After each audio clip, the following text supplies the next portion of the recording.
అక్క అక్క ఈడెవడు ఈడికొచ్చి అక్క అని పిలుస్తుండు. అక్క ఏందిరా? ఒకసారి బయటకు వస్తావు అక్క?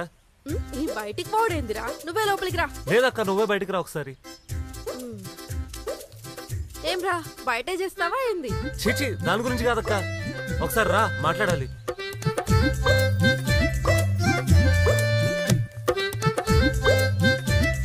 ఏందిరా?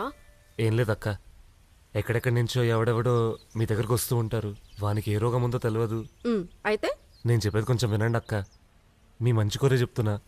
ఇట్లా చేయడం మంచిది కాదక్క. అక్క మీ దగ్గరికి కస్టమర్లు వస్తూ ఉంటారు కదా, వస్తే వాళ్ళకి ఇది ఇచ్చి పెట్టుకోమని చెప్పుర్రి. ఏంది? అక్క దీన్ని నిరోధ అంటారక్క. మీ దగ్గర కస్టమర్ వస్తాడు కదక్క, అతనికి ఇది ఇచ్చి తొడుక్కోమని చెప్పుర్రి. ఇది తొడుక్కుంటే నీకు కస్టమర్కి ఎలాంటి రోగాలు రావక్క.